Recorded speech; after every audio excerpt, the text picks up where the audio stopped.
बिस्मिल्लाहिर्रहमानिर्रहीम, अस्सलाम वालेकुम, welcome to news tonight with Namra Abbasi. आज हम उस दुनिया की बात करें अपने प्रोग्राम में जहां पे पूरी दुनिया के अंदर ही जंग है। आज ईरान, इजराइल और अमेरिका की जंग के 17वें दिन में हम दाखिल हो चुके हैं, और जबकि पाकिस्तान के जो अंदरूनी सियासी और कानूनी मुआज़ है उसमें भी हलचल हमें नज़र आती है। तो प्रोग्राम में हम एक तो जंग को भी डिस्कस करेंगे, साथ ही पाकिस्तान के अंदर क्या हो रहा है उस पर भी बात होगी। आज उस जंग का 17वां दिन है जिसने पूरी दुनिया को अपनी लपेट में ले रखा है।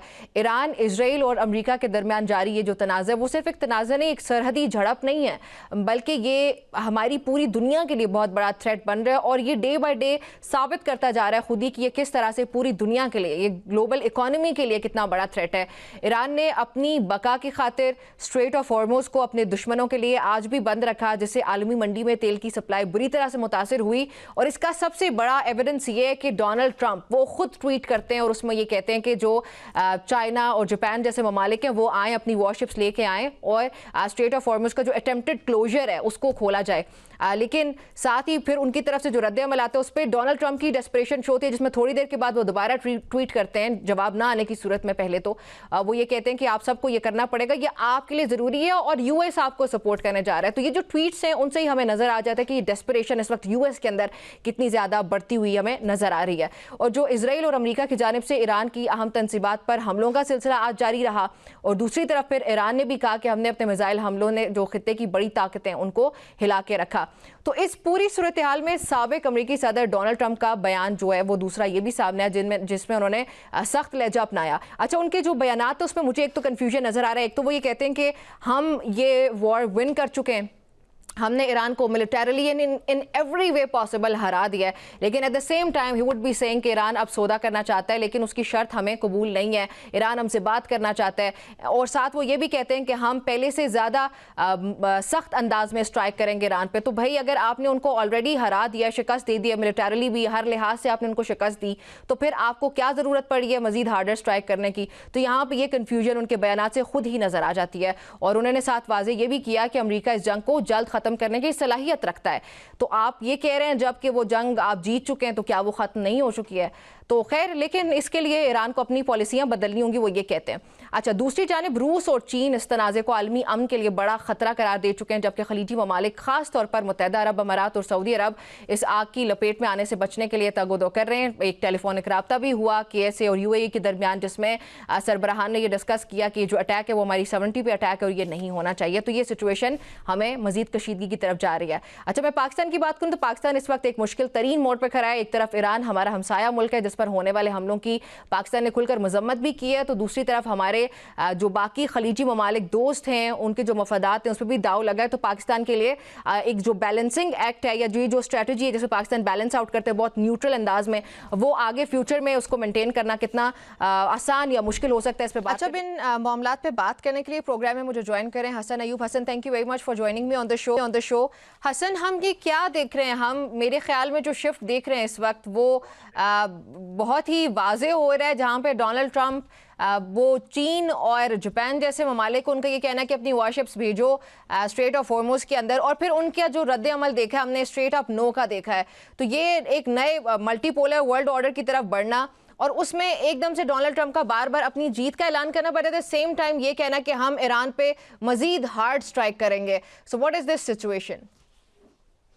देखिए, मैं तो पहली मर्तबा देखे अपनी यादाश्त में कम से कम कि अमेरिका तन्हाई का शिकार है।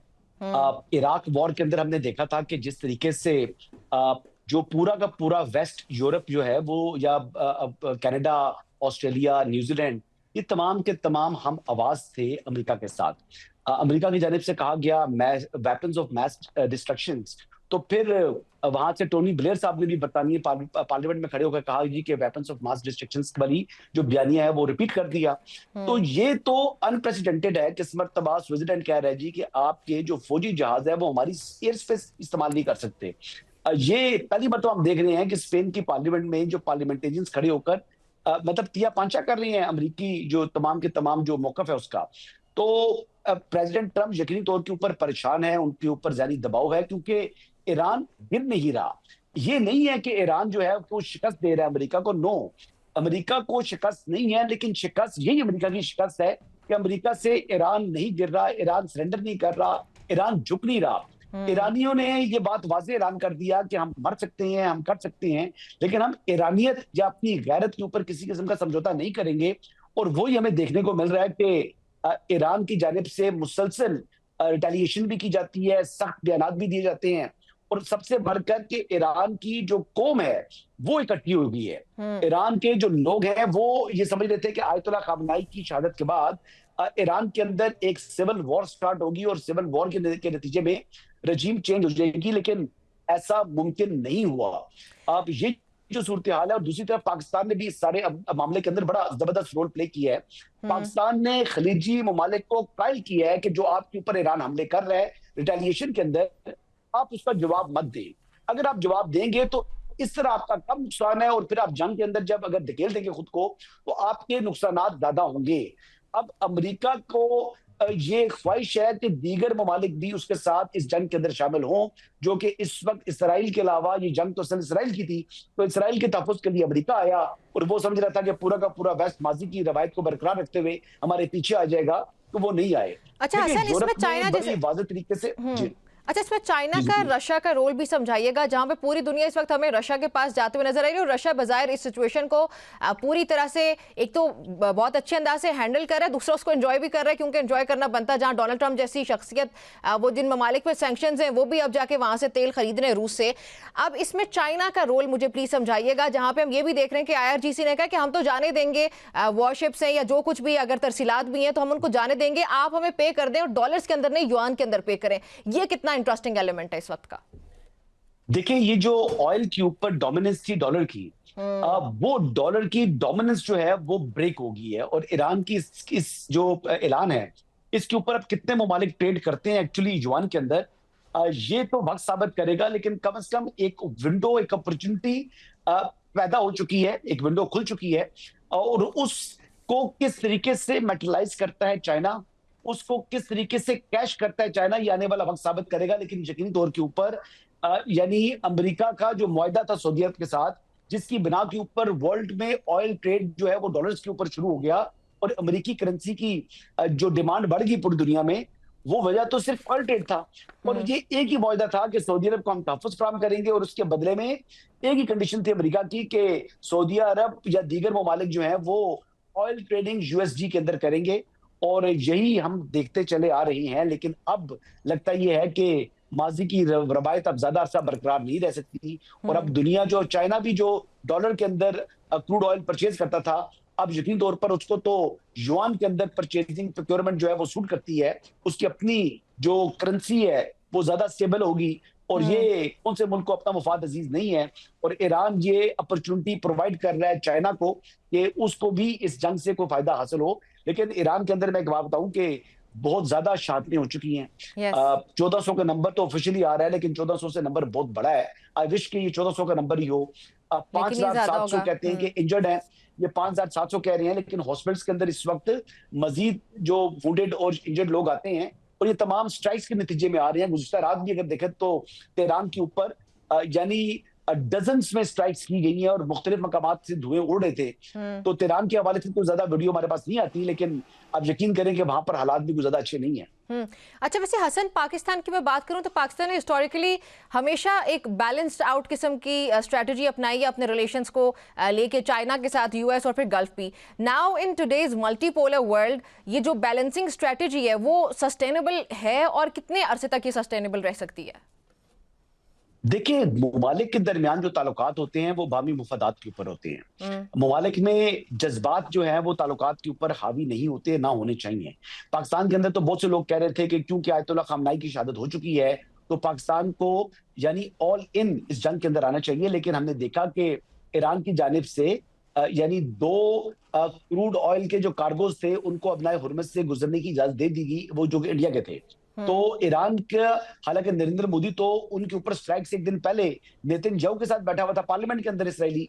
तो ममालिक में ठीक है, वो दोस्त है, वो आलाई है इसराइल का, लेकिन ईरान ने उनके साथ अपने ताल्लुकात खत्म नहीं किए। इसी तरह 6 और 7 मई को गुज़िश्ता साल जब पाकिस्तान की और हिंदुस्तान की कशीदगी चल रही थी, तो उस वक्त अब्बास इराक्ची साहब जो है वो हैदराबाद हाउस दिल्ली के अंदर बैठकर MOU साइन कर रहे थे जो इंडियन काउंटर पार्ट के साथ। जयशंकर के साथ। ये चीजें हम देखते हैं, दुनिया में मफादात के ऊपर बात चलती है तो पाकिस्तान ने एक्चुअली बड़े वाज़ेह तरीके से बता दिया। हमारे डिप्टी प्राइम मिनिस्टर ने पार्लियामेंट में खड़े होकर कहा जी कि हमारा डिफेंस पैक्ट है और वो हमारे ऊपर एक किस्म की बाइंडिंग है। लेकिन यही बात ईरान को इल्म में भी है कि अगर खुदा ना खास्ता सऊदी अरब इस मामले के अंदर अगर आता है तो पाकिस्तान ईरान की जगह सऊदी अरब के साथ खड़ा होगा, क्योंकि पाकिस्तान की डिफेंस पैक्ट की मजबूरी है। लेकिन पाकिस्तान ने जो की रोल प्ले किया है वो ये रोल प्ले किया है कि पाकिस्तान ने जो खलीजी ममालिक जितने भी हैं उनको इस बात के ऊपर यानी कायल कर लिया है कि आपके ऊपर अगर रिटेलिएशन स्ट्राइक्स कर रहा है ईरान तो आप उसका जवाब मत दें, आप जंग के अंदर खुद ऑफेंसिव ना हो, इसमें आपका ज्यादा नुकसान है।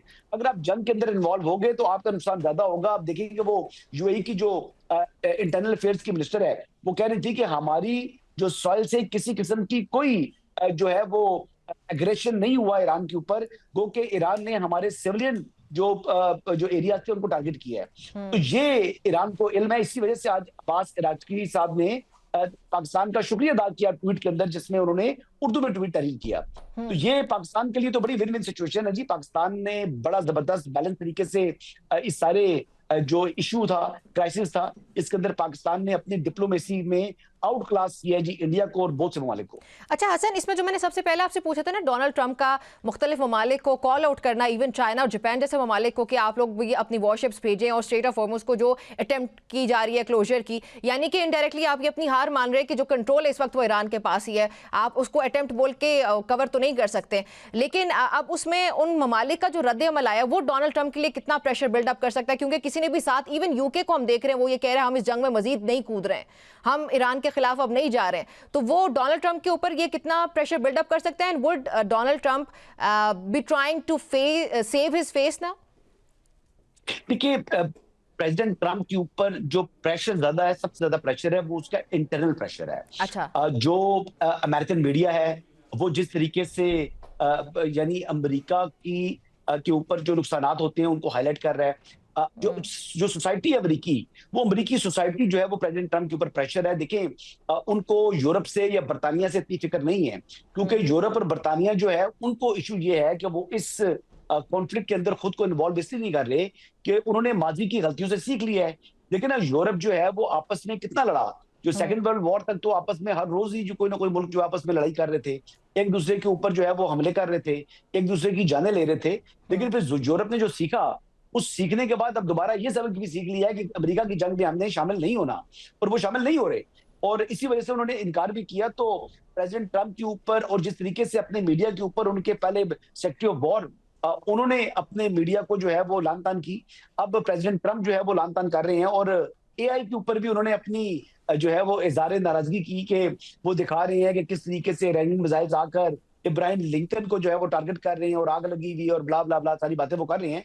तो ये बातें वो क्यों कर रहे हैं? वो इसलिए कर रहे हैं कि ईरान नहीं कर रहा, ईरान जो है वो खत्म हो सकता है, लेकिन ईरान सरेंडर नहीं कर रहा। उनका ख्याल था कि ईरान सरेंडर करेगा, कौम यकजा हो चुकी है, लोग मर रहे हैं, नुकसान भी हो रहे हैं, लेकिन इसके बावजूद उन्होंने इन अमवात को, इन हमलों को, इन नुकसानात को अपनी जूती के नोक पर रखा है। तो ये बहुत बड़ी बात है। देखिए, इराक में हमने देखा था इराकीज वो सरेंडर कर गए थे, वो ज़हनी तौर पर उन्होंने हार मान ली थी, लेकिन इरानियंस ने हार नहीं मानी, और वो नहीं मारेंगे, वो नहीं मानेंगे। वो कहते हैं ठीक है, बूट्स ऑन ग्राउंड आते हैं तो आ जाए।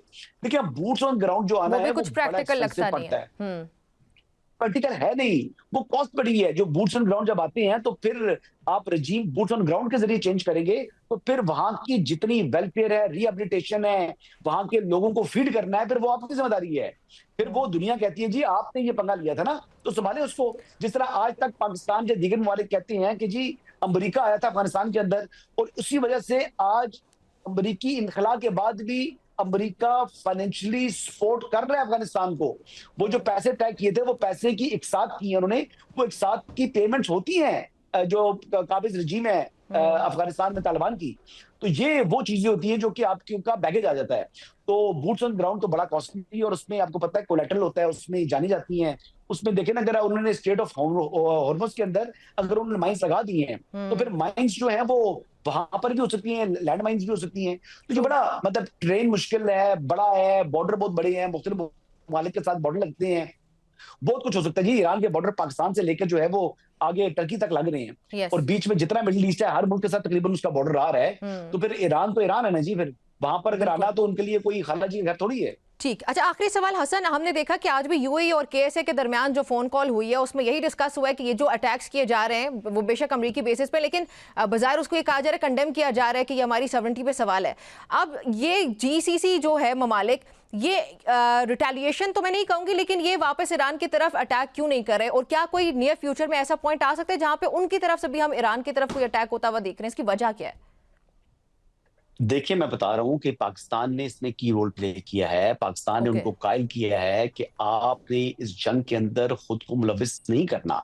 अगर आप मुलविस होंगे, चाहे हम भी आपके साथ आ जाएं, तो नुकसान आपका होना है। फिर यानी वो अभी तो वो यानी इक्का दुक्का स्ट्राइक्स कर रहे हैं, और अगर उसने अपनी तोपों का रुख कर ले, आज अगर वो तोपों का रुख कर ले पूरा यूएई की तरफ या सऊदी अरब की तरफ या दीगर ममालिक की तरफ, तो फिर उनको कॉस्ट ज्यादा पे करनी पड़ेगी ना, डैमेजेस ज्यादा होंगे। अभी तो उनका जो एयर डिफेंस है वो इतने कम स्ट्राइक्स हैं कि वो उसको काउंटर कर पाता है। तो अगर फुल स्केल के ऊपर ईरान ने अगर इस तरफ अपनी तोपों का रुख कर दिया, तो फिर उसके लिए नुकसान बढ़ते जाएंगे।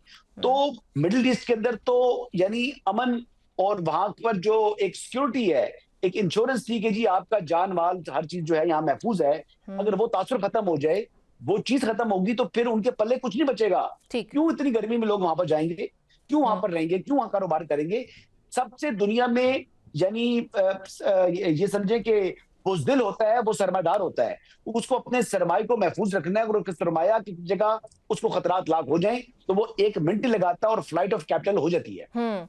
ठीक हो गया। Thank you very much for joining me on the show Hasan, बहुत शुक्रिया आपका मुझे प्रोग्राम में। नाज़रीन, गुफ्तगू आपने सुनी, हसन अयूब हमारे साथ मौजूद थे। एक ब्रेक शामिल करते हैं, ब्रेक के बाद जब वापस आएंगे कुछ ऐसे केसेस हैं जो कि माजी में हमने उनको देखा लेकिन आज वापस उनकी गूंज है पाकिस्तानी मीडिया के अंदर। वो क्या केसेस हैं और उन पे पाकिस्तान मुस्लिम लीग नून का क्या रद्द-ए-अमल है, पीटीआई के क्या रद्द-ए-अमल है, उस पर बात होती है आफ्टर दिस ब्रेक।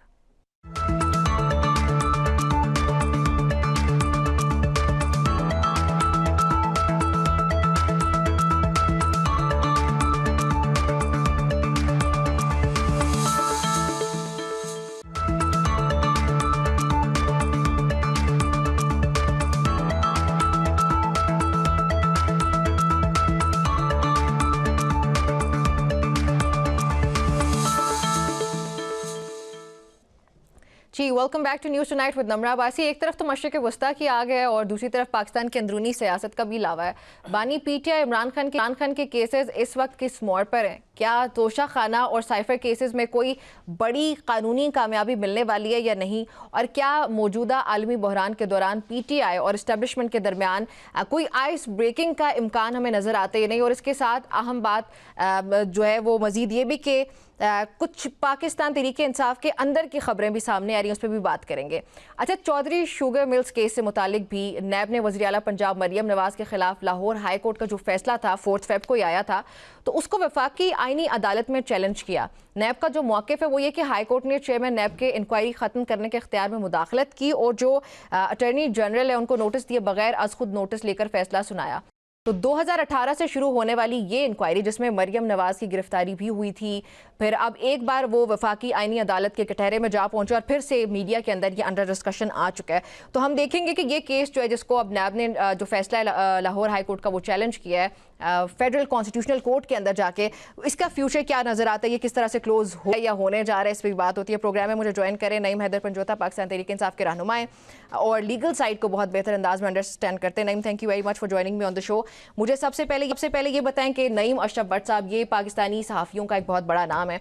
उनकी अब से कुछ देर पहले की मैंने खबर देखी जिसमें उन्होंने कहा कि अलीमा खान और सुहेल आफरीदी की फाटा हाउस इस्लामाबाद के अंदर एक खुफिया मुलाकात हुई है अब से कुछ दिन पहले, जिसके अंदर उनसे ये कहा गया कि आप इमरान खान से जो मुलाकात है वो अगर बंद रहती है तो आपका वफाक से ताल्लुक बहुत बेहतरीन रहेगा। और साथ दूसरी जो क्लेम उन्होंने किया वो ये भी किया कि बुशरा बीबी की जो इमरान खान से मुलाकातें बंद हुई वो भी अलीमा खानम के कहने पर हुई। तो ये खबर, इसके बारे में प्लीज़ तस्दीक कीजिएगा या तरदीद या जो भी डिटेल्स है प्लीज़। बहुत शुक्रिया निमरा, आपने मौका दिया। देखें, इस हवाले से बात हुई है और अलीमा आपा ने कहा है कि ये देखें किस तरह से फ़ेक खबरें जो हैं वो फैलाई जाती हैं, लोगों को लॉन्च किया जाता है कि आप जाकर ख़बर दे दें, यानी आप कोई खबर दे रहे हैं तो आपके पास फिर सबूत भी होने चाहिए ना।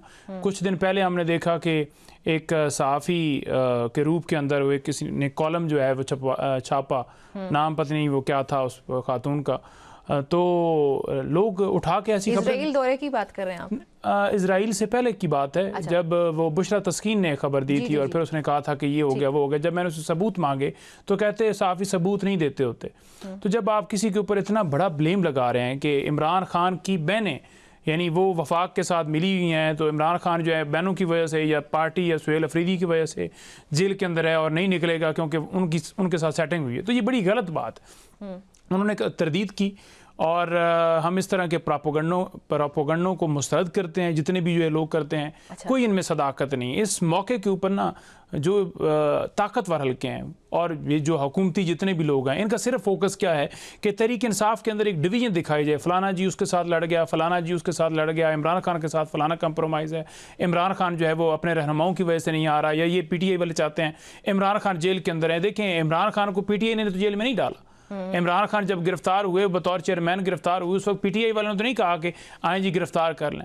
लोगों ने जितनी मुजामत की, लोगों ने जितनी जानें कुर्बान की, लोगों ने जितने मुकदमात फेस किए, लोगों ने तहरीक के अंदर जिस तरह से हिस्सा डाला, आप उठा के किसी के ऊपर भी इल्ज़ाम लगा दें कि फलाना फलाना बंदा उसके अंदर है। जो इमरान खान का कसूर था वो ये था कि उसने कहा था एब्सोल्युटली नॉट। और आज आप देखें इमरान खान का मौक़िफ़ जो इजराइल के ख़िलाफ़ था कि जहाँ भी मुसलमानों की जंग होगी पीछे इजराइल होगा, वो आज आपके सामने है। अगर इमरान खान इजराइल का यार होता तो आज जेल के अंदर ना होता, आज इक़्तिदार के अंदर होता और जाकर अमन बोर्ड का हिस्सा बन रहा होता और अमन बोर्ड के लिए या नोबल इनाम के लिए जो है वो नामजद कर रहा होता ट्रंप का नाम। अच्छा। आप देखें जारियत जितनी जारी है दुनिया के अंदर, जिस तरह से ईरान के ऊपर वो हमला है, 1400 से ज़्यादा लोग वहाँ पर शहीद हो गए और 8000 से ज़्यादा लोग जो हैं वो ज़ख्मी हैं। ऐसी सारी सूरत हाल के अंदर भी जब इनसे पूछा जाता है कि क्या अभी भी आप इनको नोबल इनाम देंगे, तो ये कहेंगे जी बिल्कुल जी। उस मौक़िफ़ के ऊपर तो जो हुकूमत का फ़ैसला है वो बिल्कुल उसको देखा जाएगा, मुल्की इंटरेस्ट में देखा जाएगा कि मुल्क का इंटरेस्ट ये है कि एक तरफ वो कहे कि मैं वहाँ से मिसाइल चला के या रॉकेट लॉन्चर चला के या मैं गोलाबारी करके मैं उस चीज़ का मज़ा लेता हूँ, और आप ऐसे शख्स को जो मुसलमानों के ऊपर बम चलाने का मज़ा लेता है उसको आप अवार्ड दे रहे हैं। ठीक हो गया। तो आप इस खबर की तरदीद करते हैं? बिल्कुल तरदीद करते हैं कि कोई भी इस मुलाकात इस तरह की नहीं हुई है। बिल्कुल जी, ऐसी कोई बात नहीं है। अच्छा चलें, ठीक हो गया। दूसरा, आज से कुछ दिन पहले हमने भी एक खबर दी थी कि पाकिस्तान तहरीक इंसाफ जो है वो इरादा रखती है ईद के बाद ये अनाउंस करने का कि जो आपकी रिहाई फोर्स थी वो फोर्स नहीं रिहाई तहरीक बन के सामने आएगी। इसके बारे में कुछ ब्रीफ कर सकते हैं? देखें, ये जो खबर है, बाय द वे माजरत के साथ आपको इंटरप्ट कर रही हूँ, शफी जान साहब ने तो उसमें ये कहा कि हम रिहाई अमन फोर्स तश्कील देंगे और ईद के बाद उस पर ऐलान हो सकता है। तो ये तहरीक बनने जा रही है या रिहाई अमन फोर्स बनने जा रही है? What is going to happen? देखें, फर्स्ट ऑफ ऑल तो जो नामों के हवाले से है वो गुफ्तगू बिल्कुल हुई है, जिसमें यही कि कानूनी पहरा के अंदर देखना है कि एक चीफ मिनिस्टर क्या फोर्स को अनाउंस कर सकता है या उसका नाम जो है तहरीक रख के इमरान खान रिहाई तहरीक, बेसिकली तो इमरान खान को रिहा करना है। अब उसका नाम फोर्स रखते हैं या इमरान खान रिहाई तहरीक रखते हैं वो मैटर नहीं करता।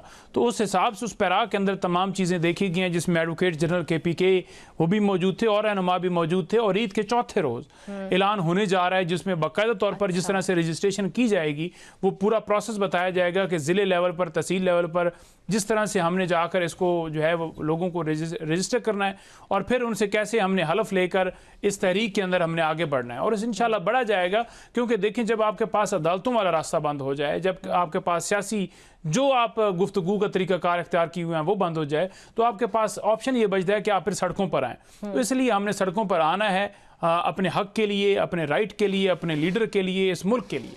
अच्छा, इसमें चलें, ये तो आपका ये सामने आ गया। हमें हिकमत अमली काफ़ी टाइम से पता नहीं चल रही थी कि पाकिस्तान तहरीक इंसाफ करने क्या जा रही है, तो अब आपने ये वाजे कर दिया कि ईद के बाद हम लोग सड़कों पे आने जा रहे हैं। वो तहरीक होती है, फोर्स होती है, that is under discussion. All दो मेरा क्वेश्चन स्टिल रिमेन्स देयर कि फोर्स अगर बनती है तो उसे एक मिलिशिया का इंप्रेशन चला जाता है, कोई वायलेंट ग्रुप का चला जाता है, which I think is under discussion already कि कॉन्स्टिट्यूशनली भी जो CM होता है वो फोर्स तश्कील ही नहीं दे सकता है। तो इस पर गौर जारी है आप लोगों का भी? नहीं, देखें, अगर आप माजी का देखें तो माजी के अंदर आपको देखेंगे कि मुख्तलिफ जो पार्टी हैं, पोलिटिकल पार्टी, उन्होंने मुख्तलिफ तरीक़ों से पोलिटिकल रिहाई की जो कमेटियाँ हैं वो बनाई। जैसे पीपल्स पार्टी ने उस वक्त 90 की दहाई के अंदर जो है वो कमेटी बनाई उस वक्त रिहाई के लिए, और इसी तरह जो है वो रिहाई के लिए तहरीक होना या रिहाई के लिए कमेटी बनाना या रिहाई उसका नाम फोर्स रखा, तो उसमें कतगन नहीं है, कोई उसमें जुर्म नहीं है, क्योंकि ये एक पॉलिटिकल स्ट्रगल है। हम एक इज्तिमा की सूरत के अंदर कहीं पर भी इकट्ठे हो सकते हैं और ये आइन का आर्टिकल आपको जो 16 है वो हक देता है कि आप एसोसिएशन कर सकते हैं। इसी तरह आर्टिकल 19 आपको हक देता है बोलने का। जो पाकिस्तान में जहाज़ की बात करें तो कहते हैं जी हम आप पे मुकदमा बनाएंगे, और आर्टिकल 15 आपको हक देता है कि आप एक सूबे से दूसरे सूबे जा सकें, एक सड़क से दूसरी जगह पर जा सकें, वो आपको रोक नहीं सकता। जैसे अडयाला के बाहर हमें रोकते हैं तो वो आर्टिकल 15 की वायलेशन है, आप नहीं रोक सकते किसी को, आप रोक के ये आइन की खिलाफ वर्जी करते हैं। अच्छा, ठीक हो गया। तो चले, ये वाजी हो गया कि ईद के बाद आप लोग सड़कों पर निकलने जा रहे हैं, ठीक हो गया। आप लीगली एग्जॉस्टेड है पाकिस्तान तहरीक इंसाफ, इसलिए आप लोग सड़कों का रुख कर रहे हैं, या आप लोग अभी भी समझते हैं कि लीगली आपके जो केसेस हैं उनके अंदर इतनी जान है जो इमरान खान को रिहाई दिला सकते हैं? बिकॉज अगर अदालतों पे भी सब अपनी नजरें करते हैं तो आप लोगों का हमेशा से मौक़िफ़ रहा कि ये तमाम तर केसेस जो हैं वो पोलिटिकली मोटिवेटेड है, बोगस केसेस हैं, तो उनके अंदर जो है वो कुछ इतनी जान नहीं है। तो आप लोग अभी एक्सपेक्ट कर रहे हैं कि लीगली आप लोग विन कर सकते हैं, या सिर्फ एहतजाज इज़ द लास्ट रिजॉर्ट? देखिए, ये बड़ा आपने अच्छा सवाल पूछा। हमारे से अक्सर कारकुन कहते हैं कि आप इन अदालतों का बाइकआउट क्यों नहीं करते, क्योंकि इन अदालतों से इंसाफ नहीं मिल रहा। तो हम उन्हें जवाब यही देते हैं कि जिस दिन ये इमरान खान ने फैसला कर लिया ना कि मैं अदालतों का बाइकआउट करता हूँ, तो इस निज़ाम को इस तरह से दाग और धज्का अदालती सिस्टम को लगेगा कि एक शख्स ने अदम एतमाद कर दिया कि मुझे इंसाफ नहीं मिल रहा। आज भी इमरान खान कहते हैं कि मैं अदालतों से रहाऊंगा। इमरान खान ने हमें गोहेड दिए हुए है कि आपने अदालतों से रजू रखना है। जैसे भी जजेस बैठे हैं, जैसे भी 26वीं तरमीम है, 27वीं तरमीम है, आपने उसका हिस्सा बनते रहना है, आपने उससे विड्रॉ नहीं करना। दूसरी ये चीज़ है कि इमरान खान इस वक्त 2 केसेस के अंदर, और इस तरह बुशरा बीबी 2 केसेस के अंदर पाबंद सलासल हैं।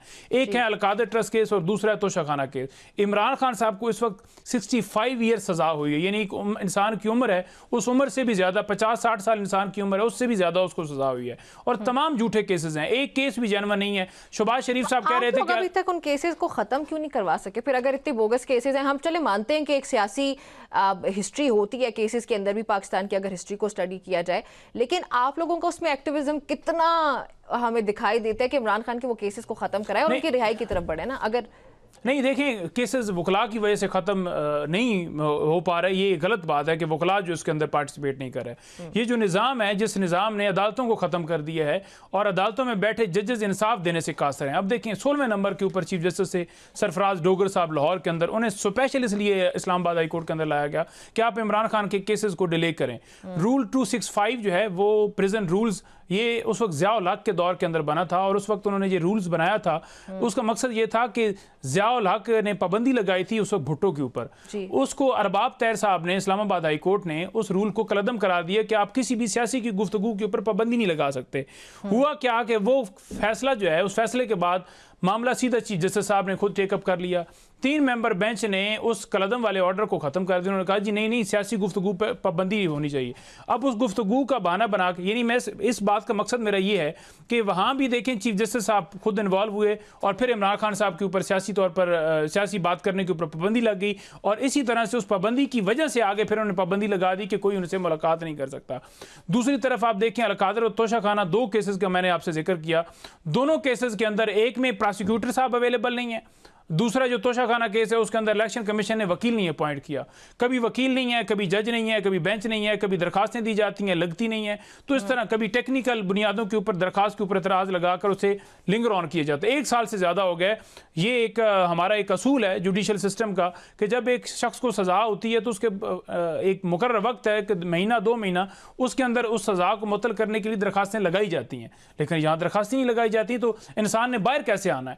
तो जब तक अदालतें खड़ी नहीं होंगी, जजेस खड़े नहीं होंगे, क्योंकि वहां भी इंसान बैठे हुए हैं, तो आपके मुल्क के अंदर इंसाफ कायम नहीं होगा। वैसे at some point, let's say hypothetically saying, if there comes a time where Pakistan Tehreek Insaf boycotts the legal system, ठीक है, तो ऐसा हो सकता है कुछ, और उसका कोई इम्पैक्ट हो सकता है?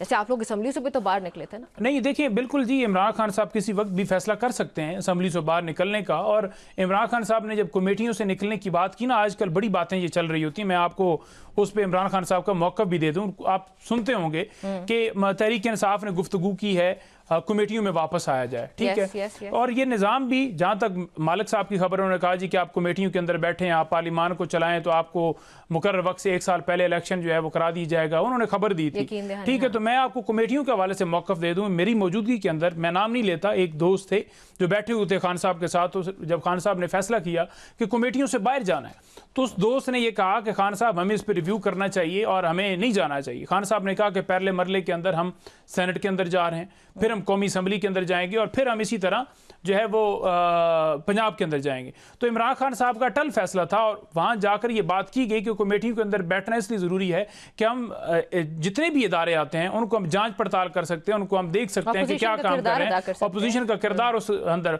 उन्होंने कहा कि जब आप वहाँ बैठ के आप जो मर्जी है कर लें, ठीक है, वो अपनी मर्जी के मुताबिक कवानीन भी बना रहे हैं, करप्शन भी कर रहे हैं, लूट मार भी कर रहे हैं, या तो उस कमेटी के अंदर बैठने का कोई हासिल हो ना, कोई उसका फायदा हो। जब फायदे नहीं हो रहे, निज़ाम इस तरह समझता है कि लोगों को गोलियां मार देनी है, ठीक है, और उनका होना कुछ नहीं, क्योंकि इंटरनेशनल सतह पर जितनी भी तंजीमें या जो एक इंटरनेशनल इस्टेब्लिशमेंट है उसको हमने कंट्रोल किए हुए है। किसी को हमने मादनियात का लालच दिया है, किसी को हमने नोबल इनाम का लालच दिया है, किसी को हमने जो है किसी और जंग के अंदर घुसने का लालच दिया है। तो ये तमाम तर जितनी भी चीज़ें हैं वो तभी ज़रूरी होती हैं जब वहाँ कोई हासिल रसूख हो सके। तो यहाँ पर कुछ नहीं है, तो लिहाजा कमेटियों में बैठने का फ़ायदा नहीं है। अच्छा, हमारी नईम हैदर पंजोदा साहब से गुफ्तगू जारी रहती है इस ब्रेक के बाद।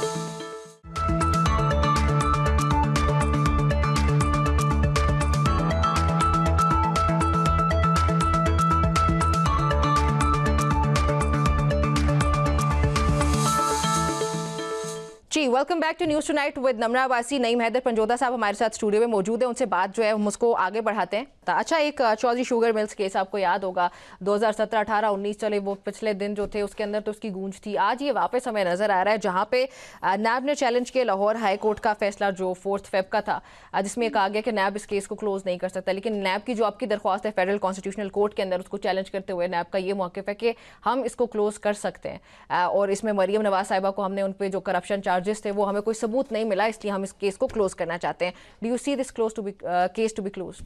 नहीं, देखिए मामला ये है कि जहाँ तक मैंने आपका ये देखा है, मैं इस केस की तफसील, क्योंकि मैं उसमें लॉयर नहीं हूँ, लेकिन मुझे ये नज़र आ रहा है कि हाई कोर्ट ने इस केस को जो है ख़त्म करने की डायरेक्शन दी और फिर ये गए हैं कि ये इख्तियार नैब के पास है। आई थिंक सो ये इस वजह से गए हैं कि कल ऐसा ना हो कि अगर यहाँ से केस जो हाई कोर्ट ने ख़त्म किया है और कल तहरीक इंसाफ की गवर्नमेंट हो या सेटअप कोई और चेंज होता है, तो फिर ऐसा ना हो कि दोबारा नवा कट्टा खुल जाए, ठीक है। तो उन्होंने उस कट्टे को बंद करने की उन्होंने कहा है कि एक दफ़ा मुद्दे को ही बंद कर दी जाए, सुप्रीम कोर्ट में जाकर वहाँ एक फैसला लेकर ये इख्तियार दिया जाए कि जी वाकई ये नैब के पास इख्तियार था, और वहाँ सिरे से ये बंद जब होगा तो फिर कल हमारे लिए कोई मसला नहीं होगा। देखिए, ये जितने इन्होंने कानून बनाए हैं ना, जितने ये तरमीम कर रहे हैं, इन तमाम का मकसद ये था कि अपने केसेस ख़त्म करवाने। 50 करोड़ से नीचे की मालियत के जितने केसेस भी हैं वो ख़त्म। ये कैसे कानून है कि आप 1 करोड़ की करप्शन को करप्शन ही नहीं समझे, यहाँ तो 1 रुपए की करप्शन भी आप लोग जो है वो 20 रुपए की रोटी के लिए तरस रहे होते हैं, और आप कह रहे हैं 50 करोड़ तक आपको पूछे नहीं। तो हर एक को पूछना चाहिए, हर एक को जवाब देना चाहिए, आपको जवाबदेह होना पड़ेगा।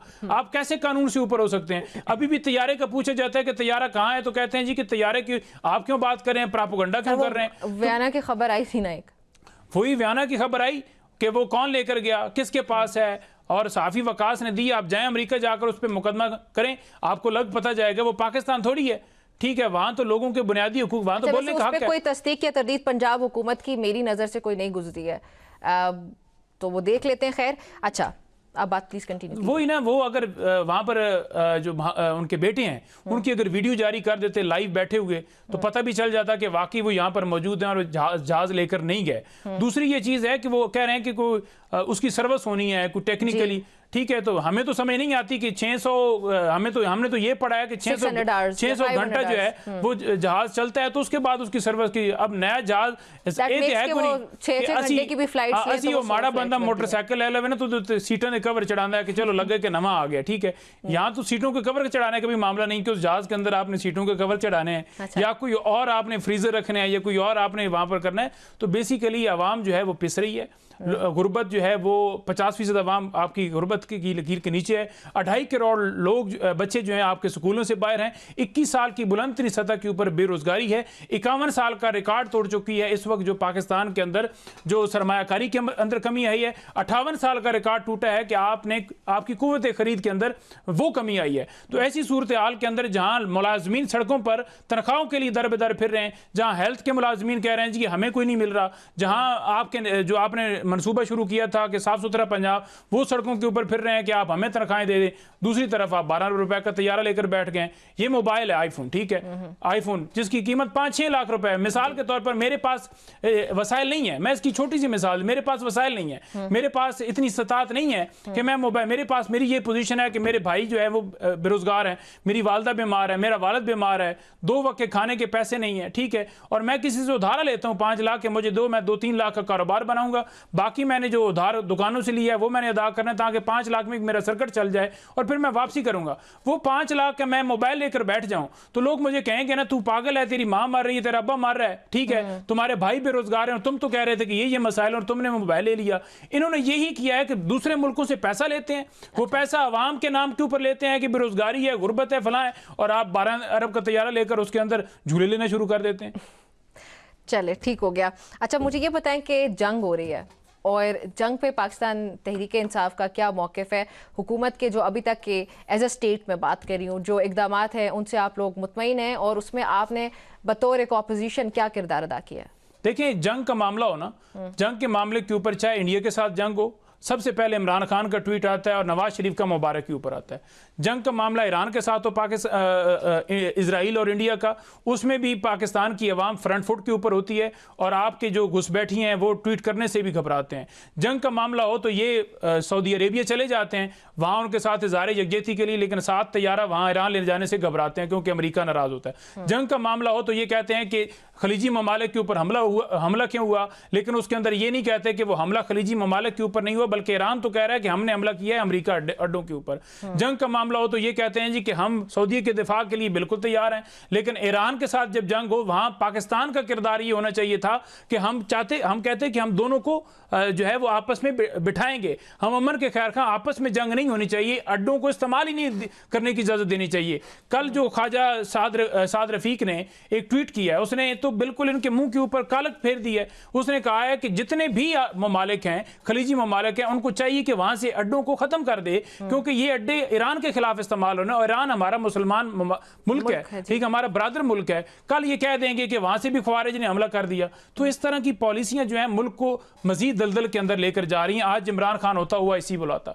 आज इमरान खान होता तो आज बैठ के मुसलमानों को इकट्ठा करके कहता कि हम मुसलमानों के साथ खड़े हैं। आज इमरान खान होता तो आज पाकिस्तान का मौक़िफ़ और होता, इनका मौक़िफ़ तो ये तो वही है। पाकिस्तान ने ऐसा कुछ भी नहीं किया, क्या बैकडोर चैनल से ही चलें सही, लेकिन पाकिस्तान बहुत एक्टिव है। अगर हम 2-3 दिन पहले के विजिट की बात करें प्राइम मिनिस्टर का, फील्ड मार्शल का सऊदी अरब का दौरा, आई थिंक वो बहुत सिग्निफिकेंट था जिसमें पाकिस्तान ने ये तो यकीन दहानी कराई है कि वो सऊदी अरब के साथ खड़ा है, but at the same time सऊदी अरब और जो दीगर खलीजी ममालिक हैं जो GCC कंट्रीज़ हैं उनको ये भी कहा गया कि वो ईरान के ऊपर हमला ना करें, एटलीस्ट जो मुसलमान मुल्क हैं वो आपस में ना लड़ें। तो पाकिस्तान अपना बेस्ट कर रहा है बज़ाहिर नहीं, देखिए इन्होंने कहा है कि उसके ऊपर हमला ना करे। ईरान का मौक़िफ़ यह है कि जहां पर भी जिस शहर के अंदर खलीजी ममालिक के अंदर हमला होगा उस शहर के उसके पीछे या इजराइल होगा या अमेरिका होगा, ठीक है जी। जब उनका मौक़िफ़ ये है, फॉर एग्जांपल मैंने इंडिया के ऊपर हमला नहीं किया पाकिस्तान ने, और इंडिया आगे से कह दे जी नहीं पाकिस्तान ने हमला किया तो लिहाजा हम लाहौर को उड़ा रहे हैं, ठीक है, तो हम कहेंगे ना कि इंटरनेशनल सतह के ऊपर कोई कमेटी बनाई जाए